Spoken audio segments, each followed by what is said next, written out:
여러분, 요즘 우리는 계속 중요한 진리를 붙들고 있어요. 로마서 5장 8절 말씀을 통해 하나님의 사랑이 어떤 사랑인지 우리 함께 보았습니다. 우리가 아직 죄인 되었을 때, 아직 하나님께 돌아오지 않았을 때 하나님 먼저 우리를 사랑하셨고 그 사랑을 십자가로 확증하셨습니다. 아멘. 네, 그래서 우리는 더 이상 사랑받기 위해 애쓰는 사람이 아니라 이미 하나님의 사랑이 결정된 자녀인 줄 믿으시기 축복합니다. 아멘. 그리고 지난주 우리 신명기 말씀을 통해서 그 사랑이 우리의 삶에 어떻게 나타난지를 함께 나누었어요. 하나님은 사랑하는 자녀를 광야로 인도하신다는 것이죠. 그런데 그 광야가 버려진 자리가 아니라 관계가 드러나는 자리고, 결핍의 자리가 아니라 뭐예요? 하나님의 공급하심을 배우는 자리예요. 그리고 광야가 하나님의 벌이 아니라 광야는 하나님의 자녀를 훈련시키는 자리라는 것입니다. 할렐루야. 그렇다면 오늘 우리는 또 다른 질문이 하나 남아요. 그것이 무엇이냐? 그렇다면 우리가 하나님의 사랑받는 자녀라면, 또 그 자녀가 광야를 지나갈 때 우리는 어떻게 반응해야 하는가예요. 여러분은 지금 그 광야에서 혹은 또 시험에서 어떻게 반응하고 있는지 한번 생각해 보세요. 우리는 광야를 지날 때 보통 힘들면 어떻게 할까요? 불평불만 원망해요. 시험이 오면 흔들리고 또 유혹이 오면 타협합니다. 그런데 왜 그럴까요, 우리가? 그 이유는 이 광야를 훈련으로 보지 못하고 여전히 문제로 보기 때문이에요. 어려움으로 보기 때문입니다. 그런데 오늘 본문은 그 광야를 통과하는 완벽한 모델을 우리에게 보여주십니다. 그 완벽한 모델이 누구십니까? 바로 예수님이세요. 아멘. 자, 그래서 오늘 본문 4장 1절, 너무나 우리가 잘 알고 있는 말씀인데, 여러분, 이 말씀이 정말 어떻게 우리가 이 말씀이 예수님이 어떻게 행하셨고 그 말씀을 우리에게 어떻게 적용할지를 우리가 봐야 돼요. 자, 4장 1절 함께 읽어볼까요? 시작. 그때 예수께서 성령에 이끌려 마귀에게 시험을 받으러 광야로 가사. 아멘. 자, 예수님은 실수로 광야로 가신 것이 아니에요. 의도적으로. 누가요? 성령님께서 의도적으로 광야로 이끄셨습니다. 근데 여러분, 광야로 가시기 전에 예수님에게 무슨 일이 있었어요? 네, 세례 요한에게 세례를 받으면서 이는 내 사랑하는 아들이요 내 기뻐하는 자라 라는 선언이 있었죠. 자, 그리고 지금 광야로 가셔서 누구에게 시험을 받으십니까? 마귀에게 시험을 받으세요. 자, 여러분, 이 순서를 기억해야 해요. 시험은 사랑받지 못한다는 증거가 아니에요. 시험은 사랑받는 자의 자리에서 시작되는 줄 믿습니다.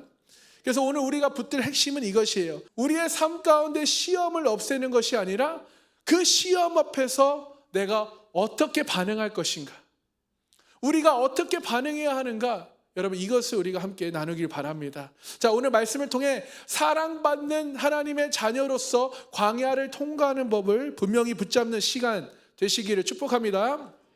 자, 첫 번째, 사랑받는 자의 반응, 광야를 통과하는 법인데요. 우리 함께 대지 첫 번째 읽겠습니다. 시험은 내가 무엇으로 사는 사람인지 드러낸다. 아멘. 3절 함께 읽어볼까요? 시험하는 자가 예수께 나와서 이르되 내가 만일 하나님의 아들이거든 명하여 이 돌들로 떡덩이가 되게 하라. 아멘. 자, 예수님은 이는 내 사랑하는 아들이라는 선언을 들으시고 성령님께 이끌시어 이제 광야로 가십니다. 그 광야에서 마주하는 것이 바로 이 시험이에요.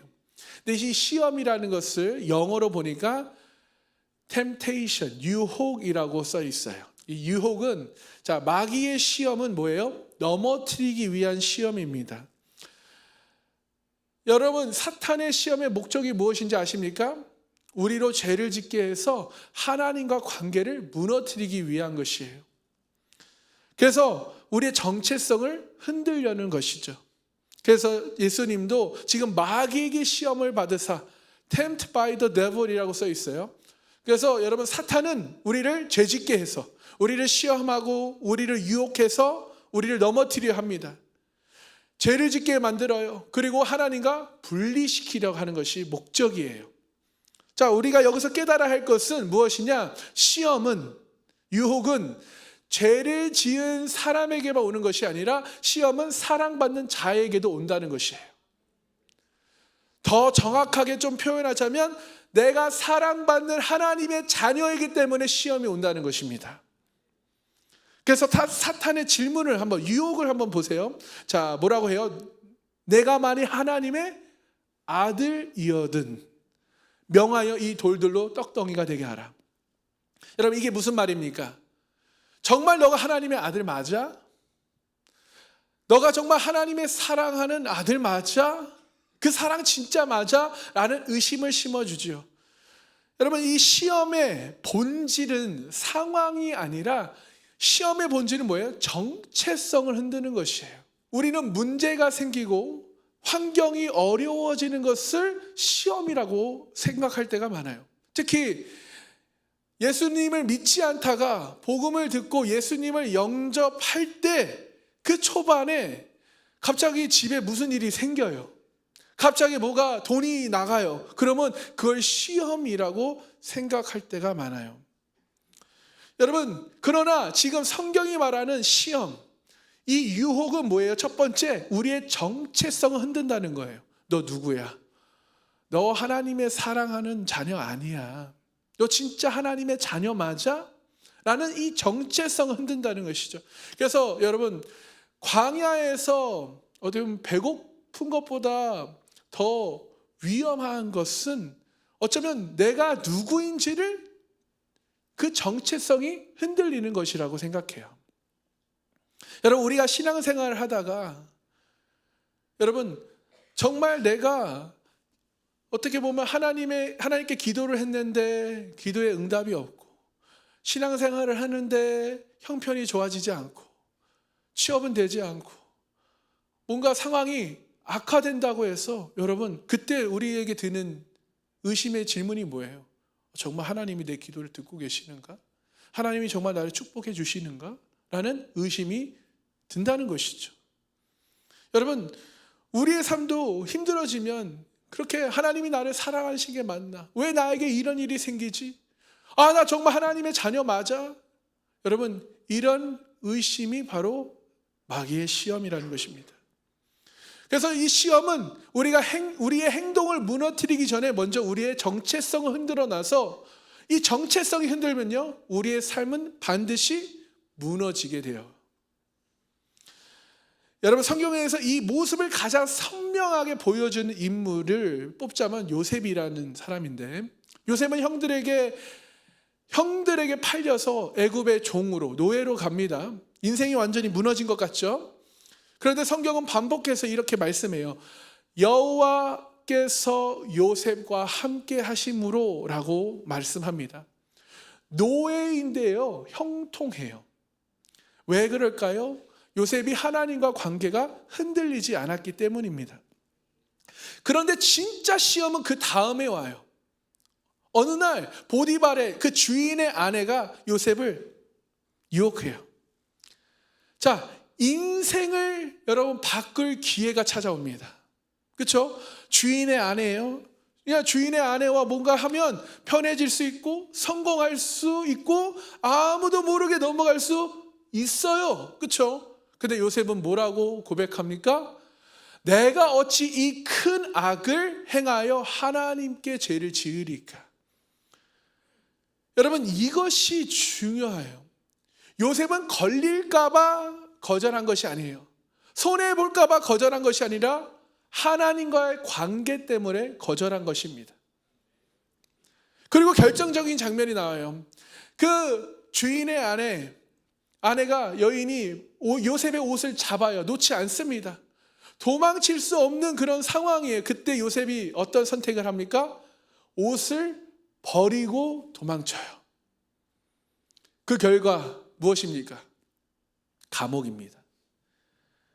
이것이 시험이에요, 여러분.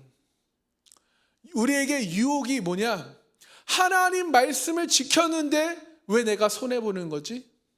하나님의 방법을 내가 선택했는데 왜 상황이 더 나빠지는 것 같지? 말씀에 순종했는데 결과가 이해되지 않는 결과. 여러분, 이것이 우리의 정체성을 흔드는 것이에요. 그런데 여러분, 성경은 또 이렇게 말합니다. 여호와께서 요셉과 함께 하심으로 감옥에서도 하나님은 떠나지 않으시고 요셉과 함께 해주셨어요. 할렐루야. 여러분, 우리 하나님은 우리와 함께 하십니다. 우리가 무엇을 하든 어디에 있든 우리와 함께 하시는 하나님 아버지를 여러분 믿으십니까? 여러분, 이 장면이 우리에게 무엇을 말씀하고 보여줄까요? 시험은 내 능력을 보는 것이 아니라 내가 누구를 선택하는지를 드러내는 자리라는 거예요. 내가 하나님의 자녀로서 하나님 아버지를 신뢰하는지 이것을 본다는 거예요. 요셉은 분명히 알고 있었어요. 나는 하나님과 관계 속에 있는 사람이다. 나는 하나님을 철저히 믿는 사람이다. 하나님이 나와 함께 하신다. 그래서 그는 환경이 아니라 하나님의 말씀을, 하나님과 관계를 선택하죠. 여러분, 예수님도 지금 동일하게 선택하셔요. 4절에 예수께서 대답하여 이르시되 기록되었으되 사람이 떡으로만 살 것이 아니요 하나님의 입으로부터 나오는 모든 말씀으로 살 것이니라 하였느니라. 아멘. 돌로 떡을 만들라는 그 시험 앞에서 뭐라고 말씀하세요? 하나님의 자녀라는 정체성을 붙잡아요. 함께 읽어볼까요? 시작. 사람이 떡으로만 살 것이 아니요 하나님의 입으로부터 나오는 모든 말씀으로 살 것이라. 아멘. 여러분, 예수님께서는 말씀으로 반응하셨어요. 우리는 어떻게 반응하고 있습니까? 여러분께 적용 질문 드립니다. 나는 유혹이 올 때, 흔들릴 때 가장 먼저 떠오르는 것은 걱정, 근심, 염려입니까? 아니면 하나님의 말씀입니까? 나는 문제를 해결하려고 애쓰기 전에 먼저 하나님께 묻고 있습니까? 여러분, 예수님은 시험이 없어서 승리하신 것이 아니에요. 사랑받는 아들이라는 확신으로 승리하셨습니다. 아멘. 저와 여러분도 나는 하나님의 사랑받는 아들이라는, 딸이라는 그 자녀라는 확신으로 여러분 우리 앞에 오는 유혹을 이기시기 소망합니다. 우리의 싸움도 똑같아요. 여러분, 문제가 커서 우리가 무너지는 것이 아니에요. 내가 누구인지를 놓칠 때 무너지는 거예요. 그래서 우리의 정체성을 바로 아는 것이 너무나 중요한 것입니다. 그래서 오늘 하나님은 우리에게 이렇게 말씀하세요. 너는 내 사랑하는 내 자녀야. 너는 이미 사랑받는 내 자녀야 라고 말씀하셔요.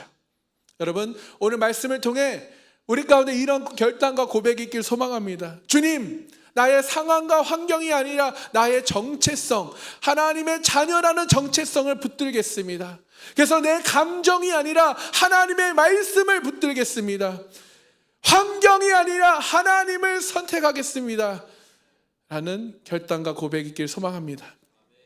사랑성도 여러분, 시험은 우리를 무너뜨리기 위해 온 것이 아니라 시험은 내가 무엇으로 사는 사람인지, 어떤 정체성을 갖고 사는 사람인지를, 즉 우리가 누구인지 드러내기 위해 온 것임을 여러분 깨닫기 축복해요. 그래서 광야에서도 시험에 흔들리지 않는 사랑받는 하나님의 자녀가 되시기 소망합니다. 말씀으로 반응하는 사람, 정체성을 붙드는 하나님의 자녀로 살아가시는 저와 여러분 되시기를 주님의 이름으로 축원합니다. 아멘. 두 번째, 사랑받는 자의 반응, 광야를 통과하는 법, 두 번째 대지 있겠습니다. 시험은 내가 무엇을 의지하는 사람인지 드러낸다. 자, 5절에서 7절 우리 한번 다시 읽겠습니다. 이에 마귀가 예수를 거룩한 성으로 데려다가 성전 꼭대기에 세우고 이르되 내가 만일 하나님의 아들이거든 뛰어내리라. 기록되었을 때 그가 너를 위하여 그의 사자들을 명하시리니 그들의 손으로 너를 받들어 발이 돌에 부딪히지 않게 하리로다 하였느니라. 예수께서 이르시되 또 기록되었으되 주 너의 하나님을 시험하지 말라 하였느니라 하시니. 아멘. 자, 첫 번째 시험, 정체성을 흔드는 시험이었다면, 두 번째는 어떤 시험이에요? 의지를 흔드는 시험이에요. 사탄은 예수님께 이렇게 말합니다. 하나님이 너를 지켜주신다면 그럼 뛰어내려봐. 하나님이 너를 지켜주신다면 그래, 그럼 한번 뛰어내려봐 라는 거예요. 이 말의 의미는 뭐예요? 하나님을 신뢰하지 말고 하나님을 시험해 보라는 것이에요. 여기서 우리가 반드시 알아야 될 것, 깨달아야 할 것이 무엇이냐? 시험의 특징은 말씀을 부정하지 않는다는 것입니다. 오히려 말씀을 왜곡한다는 것이죠. 사탄도 지금 구약의 시편을 인용하는 거예요.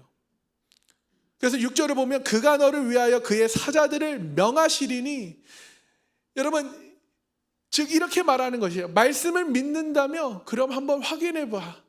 사랑하는 여러분, 이것이 시험의 본질입니다. 어떤 거요? 믿지 말고 확인해 봐. 여러분, 우리가 신앙이 무너지기 시작하면 우리의 기도가 이렇게 바뀌어요. 하나님 진짜 살아계신다면 저 보여주세요. 이 문제 해결해 주시면 제가 믿겠습니다. 응답해 주시면 순종하겠습니다. 돈 주시면 헌금하겠습니다. 이것은 하나님을 신뢰하는 신앙이 아니라 하나님을 조건으로 시험하는 신앙이에요.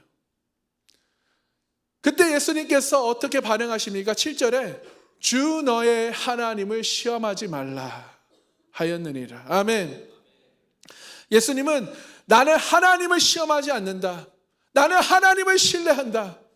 여러분, 여기서 중요한 차이가 뭐냐면요, 시험 받는 사람은 하나님을 확인하려 해요. 그러나 믿음의 사람은 하나님을 신뢰합니다. 시험 받는 사람은 하나님을 확인하려 해요. 그러나 믿음의 사람은 하나님을 신뢰하죠. 즉 광야에서 하나님은 증명해야 할 대상이 아니라, 광야에서 하나님은 뭐예요? 내가 의지해야 할 나의 아버지예요.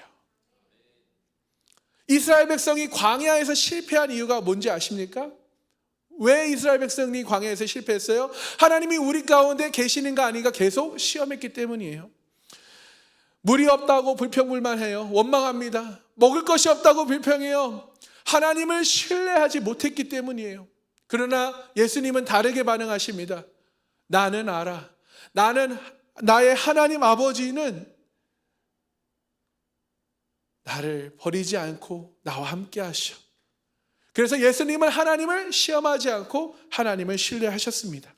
사랑하는 성도 여러분, 우리도 광야에서 같은 질문 앞에 서게 되어요.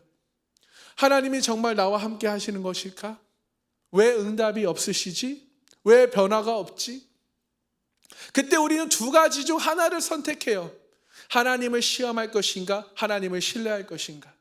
여러분, 이스라엘 백성들도 광야에서 똑같은 시험을 겪어요. 그들의 가장 큰 문제는 바로 물이 없다라는 것이죠. 사람들도 목이 마르고 가축들도 죽어가고 아이들도 울기 시작합니다. 그때 백성에게, 모세에게 몰려오죠. 백성들이 모세에게 와서 이렇게 말합니다. 왜 우리를 애굽에서 데리고 나와 우리를 여기에서 죽게 만드냐? 그리고 결정적인 이런 질문을 해요. 여호와께서 우리 중에 계시는가 아닌가? 라는 말을 합니다. 사랑하는 성도 여러분, 이 말이 무슨 말이에요? 이것이 바로 하나님을 시험하는 것이에요. 하나님이 지금 여러분 보세요. 10가지의 재앙을 내려주시고 그 홍해 바다를 가르쳐주시고 하늘에서 만나를 내려주시고 낮에는 구름 기둥으로 밤에는 불 기둥으로 그들을 지켜주시고 보호하시고 인도해 주셨는데, 그들은 여전히 말합니다. 하나님이 정말 우리와 함께 계시는가? 그래서 그 장소 이름이 무리바라는 곳이에요. 시험했다라는 뜻입니다. 이스라엘은, 백성들은 광야에서 하나님을 신뢰하지 못하고 시험했습니다. 근데 놀라운 장면은 마태복음 4장에서도 예수님은 같은 광야에 계셔요. 이스라엘은 광야에서 하나님을 시험했지만 예수님은 이렇게 말씀하십니다. 주 너의 하나님을 시험하지 말라. 사랑성도 여러분, 이스라엘은 광야에서 실패했지만 예수님은 광야에서 승리하셨습니다. 그 이유는 무엇일까요? 이스라엘은 하나님을 확인하려 했기 때문이고 예수님은 하나님을 신뢰했기 때문입니다. 사랑성도 여러분, 우리는 어떻습니까? 하나님을 신뢰하고 있습니까? 아니면 시험하고 있습니까? 저와 여러분도 하나님을 신뢰하길 소망합니다. 여러분, 하나님을 경험하는 것과 하나님을 신뢰하는 것은 다른 것이에요. 광야에서 여러분, 하나님이 진짜 나와 함께 계시는가? 왜 응답이 없지? 여러분, 이것은 결국 하나님을 의지하기보다 나의 상황을 확인하려고 하는 것이라는 것이죠. 여러분, 믿음은 무엇입니까? 믿음은 확인하고 믿는 것이 아니에요. 내게 돈을 주셔야 헌금하는 것이 아니에요. 믿음은 없어도 없는 것 중에 드릴 때 하나님께서 채워주시는 게 믿음입니다. 하나님, 이거 해결해 주셔야 내가 순종합니다. 아니요, 내가 순종할 때 하나님이 그 문제를 해결해 주시는 거예요. 믿고 나아가는 것이 믿음입니다. 여러분께 적용 질문 드립니다. 나는 지금 하나님을 신뢰하고 있습니까? 아니면 하나님을 시험하고 있습니까? 나는 보여주시면 믿겠습니다. 주시면 드리겠습니다. 라고 말하고 있습니까? 아니면 보이지 않아도 믿겠습니다. 라고 고백하고 있습니까? 그러므로 오늘 말씀을 통해 이런 결단과 고백이 있길 바랍니다. 하나님, 나는 더 이상 하나님을 시험하지 않겠습니다. 상황이 아니라 하나님을 신뢰하겠습니다. 보이지 않아도 믿겠습니다. 라는 결단과 고백이 있길 소망합니다. 여러분, 예수님은 그 광야에서 기적이 없어서 이기신 것이 아니에요. 아버지를 신뢰하셨기 때문에 이기셨습니다. 여러분, 광야는 하나님이 없는 곳이 아닙니다. 하나님을 더 깊이 신뢰하도록 만드신 자리입니다. 그러므로 두려워하지 마십시오. 확인하려 하지 마십시오. 시험하려 하지 마십시오. 그냥 믿으십시오. 아멘. 하나님은 이미 십자가로 사랑을 확증하신 분이십니다. 그 하나님은 지금도 저와 여러분과 우리와 함께 우리를 붙들고 계심을 여러분 믿으시기 축복합니다. 그러므로 보이지 않아도 믿는 믿음, 흔들려도 신뢰하는 믿음, 끝까지 하나님을 의지하는 믿음, 여러분 이 믿음으로 광야를 또 시험을 통과하는 저와 여러분 되시기를 주님의 이름으로 축원합니다. 아멘. 세 번째, 사랑받는 자의 반응, 광야를 통과하는 법, 우리 함께 읽어볼까요? 시험은 내가 누구를 예배하는 사람인지 드러낸다. 자, 8절에서 10절 읽겠습니다. 마귀가 또 그를 데리고 지극히 높은 산으로 가서 천하만국과 그 영광을 보여 이르되 만일 내게 엎드려 경배하면 이 모든 것을 내게 주리라. 이에 예수께서 말씀하시되 사탄아 물러가라. 기록되었을 때 주 너의 하나님께 경배하고 다만 그를 섬기라 하였느니라. 아멘. 자, 세 번째 시험은 앞의 시험보다 훨씬 더 깊은 시험이에요. 첫 번째는 뭐예요? 무엇으로 살 것인가, 정체성을 흔드는 문제였고, 두 번째는 누구를 신뢰할 것인가, 우리의 의지를 흔드는 시험이었어요. 세 번째 시험은 가장 근본적인 시험 질문입니다. 누구를 예배할 것인가예요. 사탄은 지금 예수님께 이렇게 말합니다. 고난 없이 영광을 줄게. 십자가 없이 왕이 되게 해줄게.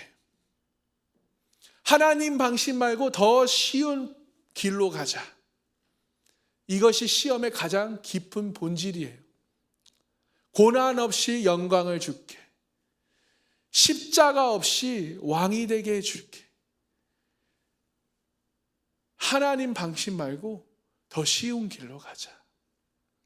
시험은 단순히 죄를 짓게 하는 것이 아닙니다. 시험은 하나님 대신 다른 것을 중심에 두게 만드는 것이에요. 그래서 하나님을 내려놓고 다른 것을 붙들게 만드는 것이 이 세 번째 시험, 유혹입니다. 그래서 이 시험의 질문은 이 선택이 맞느냐 틀리느냐의 문제가 아니에요. 나는 지금 누구를 더 중요하게 여기고 있는가? 누가 내 삶의 중심인가? 이것을 묻는 질문이에요.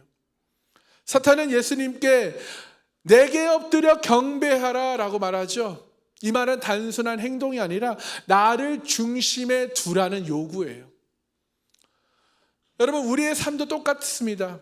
우리가 돈을 선택할 때, 편안함을 선택할 때, 성공을 선택할 때, 직장을 선택할 때, 타협을 선택할 때, 문제는 뭐냐? 행동이 아니라 그 순간 하나님보다 그것을 더 위에 두는 것이에요.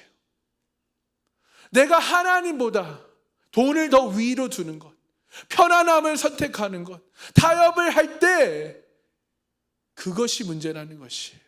하나님보다 더 위에 두는 것. 그래서 시험은 결국 내 삶의 주인이 누구인지를 드러냅니다. 이때 예수님은 어떤 반응을 하셨습니까? 타협하지 않으시고 단호하게 끊어내세요. 우리도 이런 반응을 해야 돼요. 타협하려고 할 때 어떻게 합니까? 사탄아 물러가라. 따라해 보세요. 사탄아 물러가라. 사탄아 물러가라. 여러분, 이 한마디가 중요해요. 사탄아 물러가라. 내가 하나님보다 다른 것을 선택하려는 그 찰나에, 그 타협 시점에 우리가 외쳐야 할 마디, 사탄아 물러가라. 아멘. 예수님은 타협하지 않으셨어요. 조금만. 이번 한 번만. 이 상황에는 어쩔 수 없어. 여러분, 우리 자주 하는 말 아니에요? 이번 한 번은 괜찮겠지. 나 이렇게 예배 잘 드리고 다 했는데 이거 한 번쯤 괜찮겠지. 타협하기 시작한다는 거예요. 큐티를 아침에 하고도요, 기도를 하고도요, 점심 저녁에 유튜브 보면서 드라마는 막 몇 시간씩 보고. 유튜브 하는 시간을 보세요. 여러분 핸드폰 보면 알잖아. 몇 시간을 내가 SNS에 빠져 있는지. 그런데 주님과의 시간은 고작 그래서 타협해요. 나 이렇게 기도하고 말씀 봤으니까 이거 해도 되게 괜찮지. 타협할 때 뭐 해야 돼요? 사탄아 물러가라. 해보세요, 여러분. 사탄아 물러가라. 네, 뻘쭘하죠? 네, 처음엔 그래요. 근데 여러분, 타협할 시점 물리치세요. 아멘. 그리고 뭐라고 예수님께서 이어서 말씀하시냐면, 주 너의 하나님께 경배하고 다만 그를 섬기라. 주 너의 하나님께 경배하고 다만 하나님만을 섬겨라. 아멘. 사랑하는 여러분, 예수님의 중심은 너무나 분명해요. 하나님만 나는 예배한다. 하나님만 섬긴다. 하나님 외에는 어떤 것도 중심에 두지 않는다. 할렐루야. 이것이 광야를 통과하는 사람의 특징입니다. 광야를 통과하는 사람은 환경이 아니라, 결과가 아니라 하나님 한 분만 선택하는 사람이라는 것이에요. 이 장면과 너무나 닮은 이야기가 있어요. 바로 다니엘의 세 친구 사드락, 메삭, 아벳느고의 이야기입니다. 어느 날 바벨론의 느부갓네살 왕이 거대한 금 신상을 세워요. 그리고 명합니다. 모두 엎드려 전하라. 그리고 절하지 않으면 풀무불에 던지겠다. 이건 단순한 선택이 아니라 살 것인가 죽을 것인가의 문제예요. 절하지 않으면 풀무불에 던져져 죽습니다. 그때 세 친구가 다니엘서 3장 17절에 보면 이렇게 고백합니다. 함께 읽어보겠습니다. 왕이여, 우리가 섬기는 하나님이 계신다면 우리를 맹렬히 타는 풀무불 가운데에서도 능히 건져내시겠고 왕의 손에도 건져내시리이다.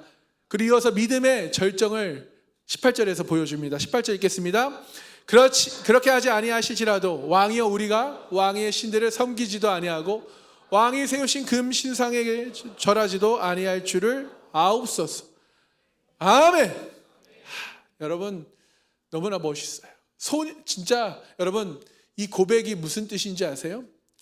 결과가 어떻게 되든 내가 죽게 되든 아니든 저희는 상관 안 합니다.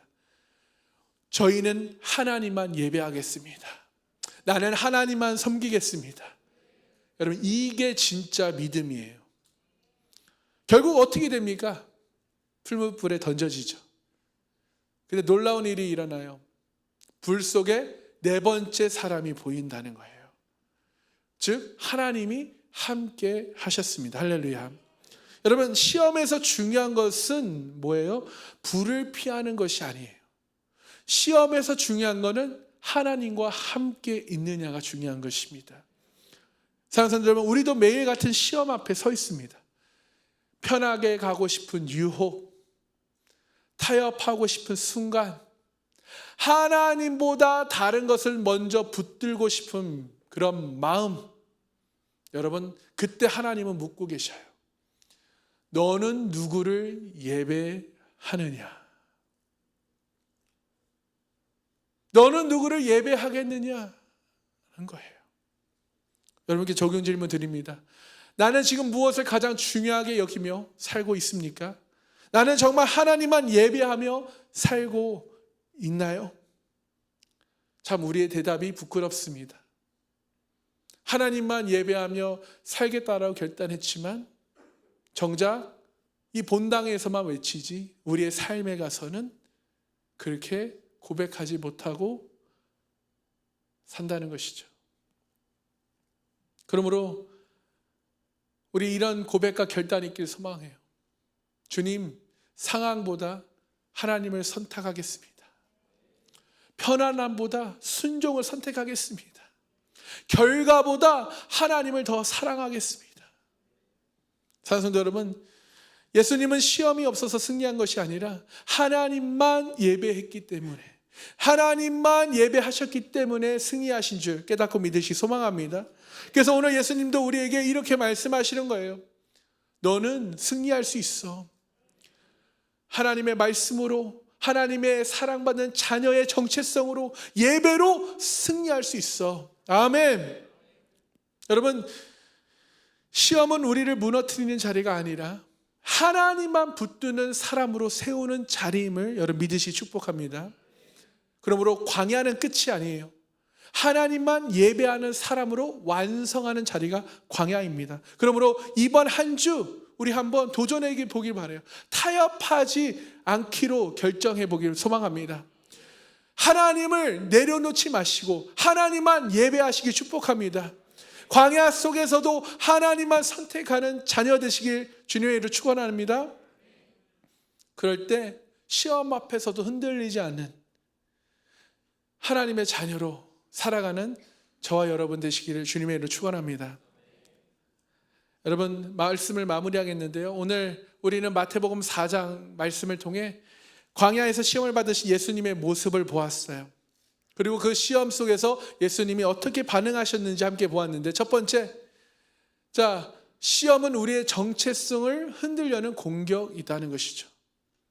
사탄은 예수님께 너가 만일 하나님의 아들이어든 명하여 이 돌들로 떡덩이가 되게 하라 라고 시험했지만, 그러나 예수님은 그 하나님의 아들의 정체성, 나는 하나님의 사랑받는 아들이야 하고 말씀으로 그 유혹을 뿌리치셨어요. 사랑하는 성도 여러분, 시험이 우리를 무너뜨리는 이유는 문제가 크기 때문이 아니라 내가 누구인지를 잊어버릴 때라는 것을 여러분 깨달으시기 축복해요. 두 번째, 시험은 우리가 무엇을 의지하며 사는지 드러낸다는 거예요.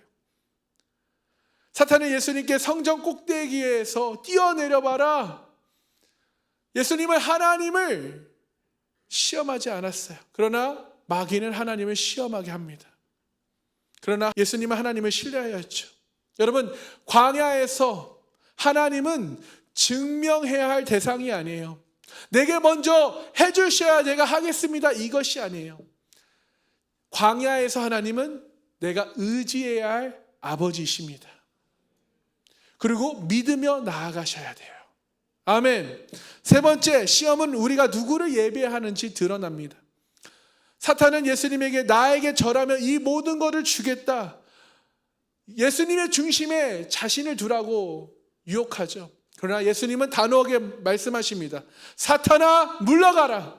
주 너의 하나님께 경배하고 다만 그를 섬기라. 아멘.